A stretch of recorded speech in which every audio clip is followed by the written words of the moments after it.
Hey guys, so we're 6 weeks in our movement control order MCO here in Malaysia, where everyone is forced to stay at home, of course for the better. But I know there's a lot of people out there who are affected, including individuals, businesses. Even for FITM, we take pride in providing face-to-face learning, and now we are forced to move our fitness education courses online. Of course, there's pros and cons.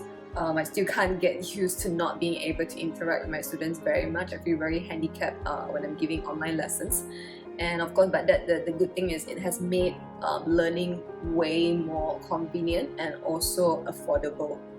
And another group of people that I know has definitely been affected would be you guys, fitness professionals out there, who we treat fitness centers, treat the gym, treat the studio as our second home or even our offices.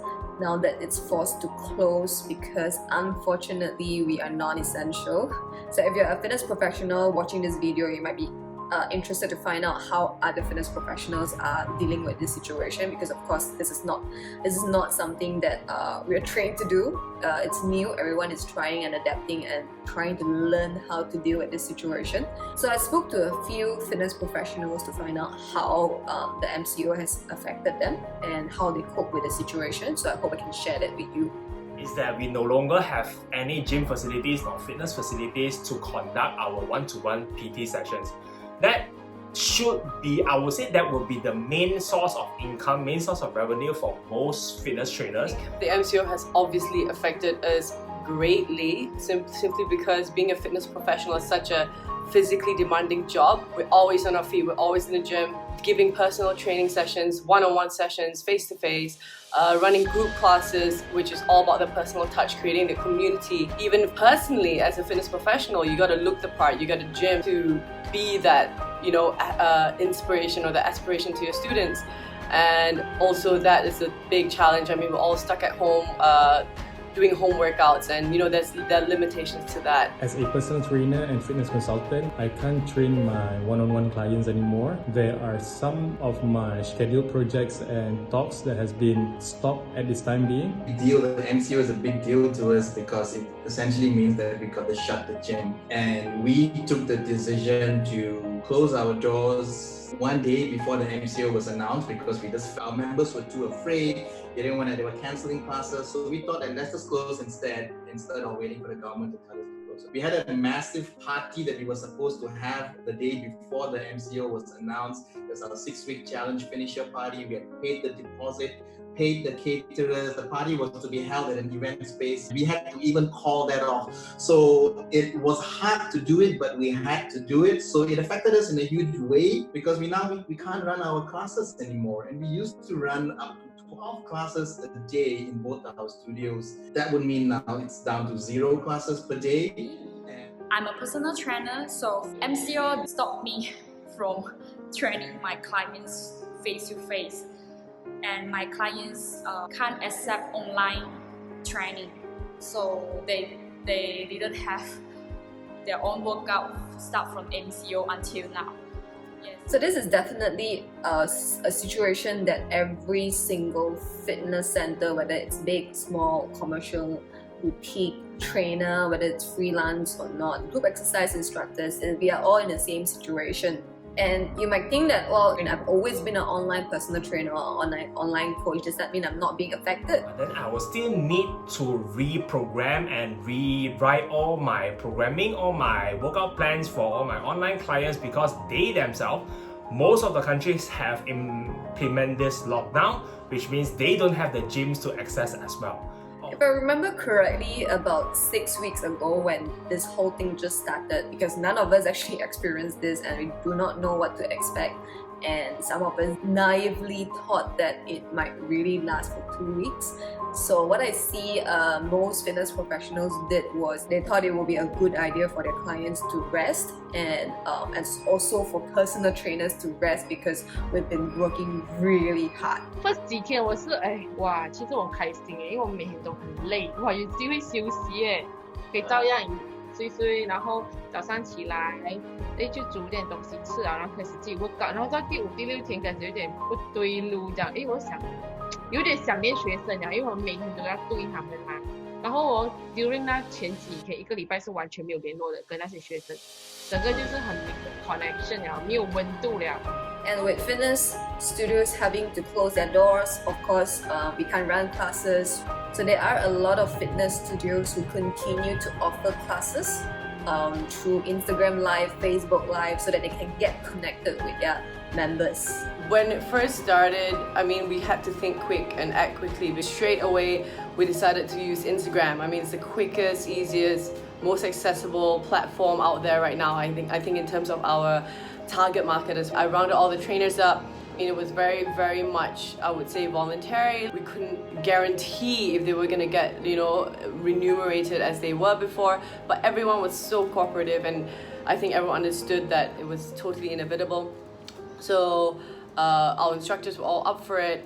We got on IG Live. We had that going for like 2 weeks, because I think the initial MCO was supposed to only last 2 weeks, if I'm not wrong. After the 2 weeks had ended, we had to come up with a plan that it was a little bit more sustainable for the sake of the business. When we decided to close, the first thing we did was we communicated with all our members and told them that this is what we are doing. Members weren't really like, oh my gosh, what's going to happen to my gym membership? Because we already told them what's going to happen. So super long email I wrote to every single member explaining why we're doing it. We're here to help. It was a very long email. When it comes to staff salary, like 5 of us on team on a regular payroll. We're going to maintain that regardless of how long this MCO is going to be. And it was really just our part-timers, because they get paid based on the number of classes that they do. For personal trainers, because we don't run classes, it's more of a one-on-one thing with our clients. A lot of them, what I see is they'll probably continue to post certain workout videos. They either send it through WhatsApp to their clients, or they actually post it on Facebook. So it was all free, because who thought that it would last longer than 2 weeks? Before the MCO, I actually noticed that we are gonna be out of gym to use. Both me, my clients, my online clients, and even my ex-client, I actually opened up a closed Facebook group where I will post daily WOD, the daily workout, or sometimes post stretching tutorials, sometimes post about diets, in order to keep them still in the healthy journey, healthy routine during this MCO, or even better, some of them can actually access to me, FOC, because that closed group I don't charge anything. When I first heard about the MCO, I know that it's going to be tough for me as a personal trainer, but luckily for me, I do have my online coaching as well. I managed to actually get some of my one-on-one personal training clients to also get on board for the online training. I give them a program to do at home based on whatever that they have, whether it's a pair of dumbbells, kettlebells, some functional equipment, or whatever that they have at home. I make sure that I have weekly check-ins with them. At the same time, they are open to actually just email me at any time they want regarding anything fitness. Well, with the ease of technology, it wasn't that difficult to stay connected with our clients. Everyone has an Instagram. I think a lot of clients are facing issues with equipment, because having to work out at home, they don't have the equipment they used to have in the gyms. So it was not difficult for fitness studios who run classes to just change it and make it into a body weight based workout. But then for fitness studios who need equipment for their workouts, for example spinning studio, I think they were having a bit of headache, but soon enough they actually came up with some ideas, which I thought it was very creative. So during the start of MCO, I decided to rent out all my bikes to my customer, and I offer live stream indoor cycling classes for them. And for those who didn't manage to rent bikes, or they don't own a bike at home, I did the Facebook Live HIIT workout for them. So for the first 2 weeks, most of the stuff that you see online are kind of free. And but of course, this didn't last long, especially with the announcement of the first extension. People start to realize that we can't give free content all the time, simply because we've got bills to pay, we need to pay for rental, we've got instructors to pay for. So that was not sustainable, and we need to come up with a plan fast. We wish we could forever give free classes. I mean, that would be great for everybody, because times are tough for everybody, not just the trainers and our business, but also on the other side where customers are struggling. We don't have the disposable income as well. But unfortunately, we are a business at the end of the day, and in order for us to keep providing the service, we gotta start charging for it, because if we don't charge for it, we can't pay the instructors, and it's just a very chicken and egg thing. So we came up with the idea of using Zoom Live instead. We could actually control the traffic a little bit more, and we can actually see who's actually doing the workout, who would pay for it. And you know, we actually are charging classes, and we're selling class packages, or offering members, existing Epic members, to reactivate their monthly memberships to access our Zoom classes. And also we just hopped on ClassPass. We've always been back at the studio. They have just also launched their access to live stream classes, and yeah, it finally got set up. So Fitness Studio starts to charge for their members to come into a closed group training, while some personal trainers start to ask if their clients are okay to train online. But somehow, like what Carol mentioned, it's not widely accepted. So one of the ways to make it more attractive is by giving promotions and discounts. We had a promotion whereby we do online, just like we're doing now, training over the WhatsApp call or Zoom. And that one, obviously, you only talk to a client. So we just deduct from the existing package in Epic. So that is not that hard to regulate, I would say. But we had a promotion until the end of March when it first happened, to basically give two sessions for the price of one, just because, you know, we're not giving that facility. They're not in the awesome facility that we are at, and we're just limited to home workouts. So we decided to, you know, help out a little bit and just give them at half price. 我在做这个 poster 啦，我是想要出那种 promotion 了的，就好像我的食堂24堂食堂啦，他们是 after MCO within 1 month 那个 claim 回的。 But I guess if you tried that with your clients, probably some of you would agree that it's not easy to change their mindset, because they are so accustomed to face-to-face training, especially with this time. They might be distracted at home, they've got to work from home, they've got kids to take care of. So this became a huge barrier for them to accept this new idea. We have about almost 400 members who come to us on a regular basis. Are all 400 of them open to online training? No. I'll be honest and tell you that I think it's about maybe about 150-ish of them who choose to be in a virtual class and to show themselves on the camera just like this. There's a number of them who are shy. They will come online and the camera's off. You don't know if they're just watching the show or if they're actually training. There's a number of them. Also, a large number of them, timing doesn't work. Income has been affected, just like how we are affected too. Some of them just cannot imagine training at home. The room is too small, they've got kids, they've got the spouse who doesn't like them training. Last time at the gym also, the spouse don't like them to go to the gym. Now at home, still no. So we've got all kinds of situations. So some personal trainers have to sort for another source of income, whereas some personal trainers choose to use this time to upgrade themselves and learn something new. So one thing I also noticed during this MCO is business is going on a really downfall, not only just fitness business. What I do is I actually engage them, because I have quite active Instagram account which I can leverage and utilize to help all these brands to promote their online businesses, online delivery, stores, fitness equipments, resistance bands, dumbbell, equalizers, functional training tools, rings, calisthenic tools, and everything. So I help them in terms of building up online presence, building up their brand awareness, and also to market their brand towards people that are now stuck at home and they might need apparels, they might need gym equipments, they might need food delivery.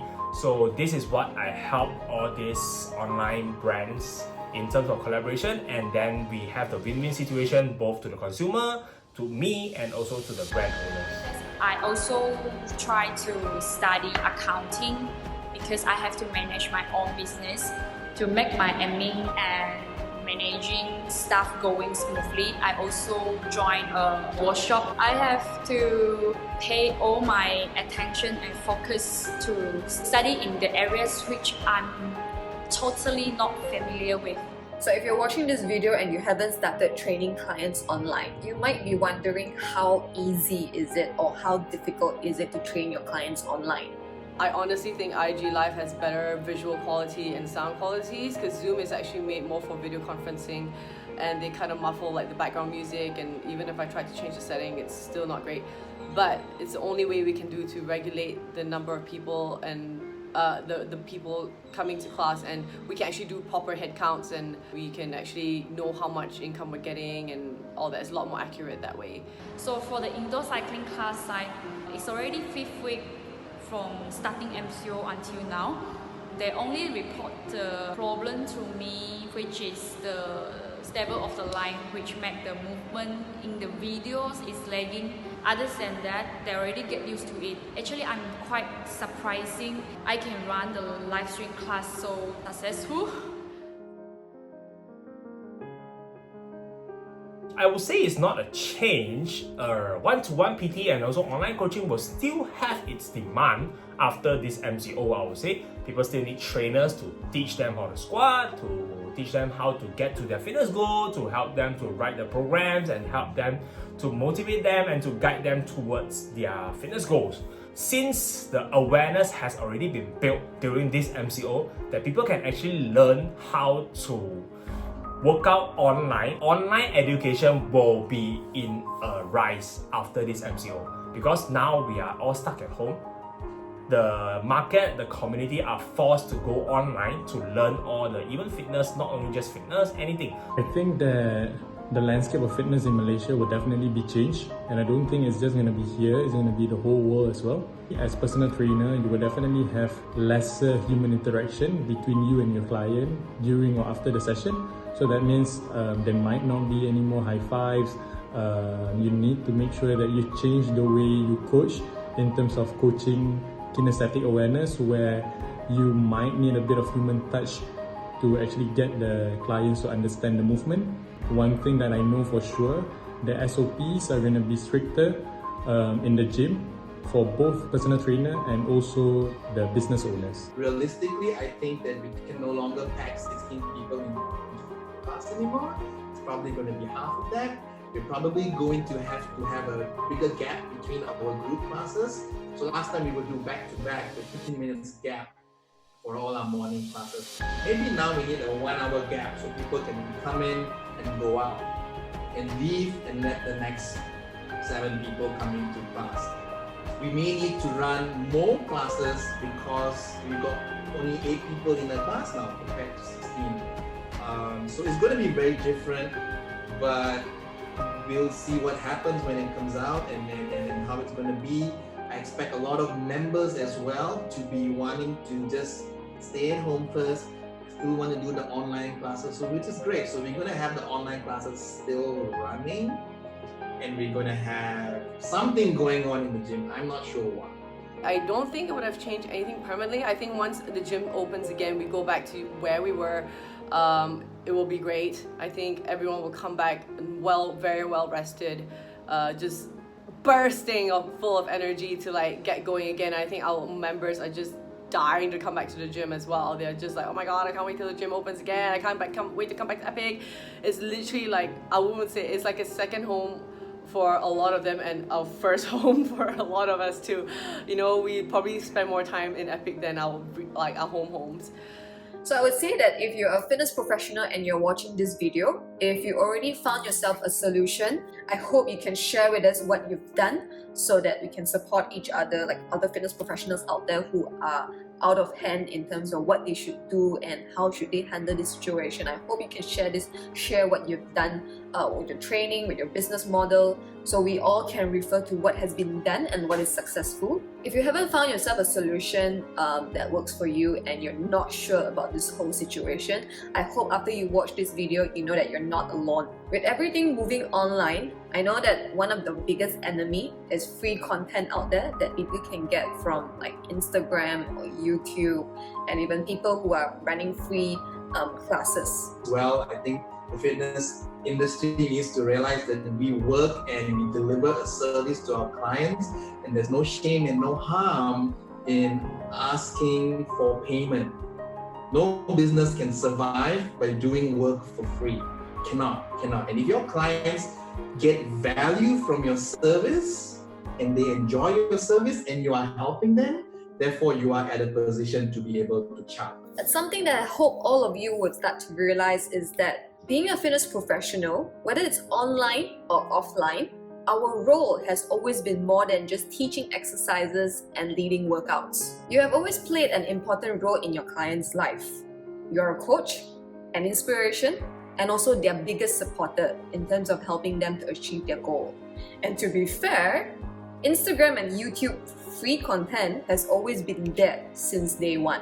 So you have been always competing with them, and your clients have chosen you, and they will continue to choose you. So don't be afraid of offering online training, thinking that your value is going to change just because now you're offering training online. A lot of people feel that just because your service is online, it's going to be lesser value, because you've just been conditioned to think that way. So you shouldn't fall into that trap, because it's not that way. If I deliver a service, if I can get my client to lose 15 pounds in 2 months, isn't that the job still done? Shouldn't it cost the same regardless of how I got you there? It should, right? And now we all order our food from GrabFood. It costs the same whether I eat it in my house or I eat it at a restaurant. In fact, I pay for delivery, that's worse. Right? So think about it, nothing's changed. So you guys don't need to change. Remember that you're a professional, you still have to, if you don't believe that, then your clients are not going to believe it. So when we became fitness professionals, when we sat down and we made that decision to start that journey, we did it for a reason.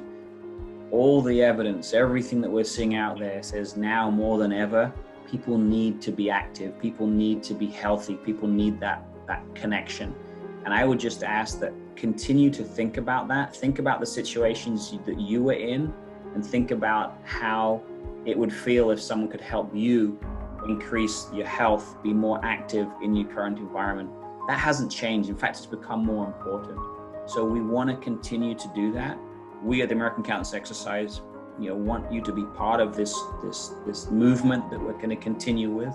And I hope we can share this video out to people who are contemplating whether to continue to engage their fitness professionals, their fitness instructor during this MCO period. Just like how we supported our local businesses, fearing that they may close down after MCO and we won't be able to eat their food anymore. I think we should continue to support our local fitness heroes as well, just to make sure that you can still get your favorite fitness workout from your favorite fitness studios and have your greatest supporter beside you when we all get back to the gym. So let's not ask for free classes and free personal training sessions anymore. Let's start paying our instructors and keeping them alive. Stay strong, guys.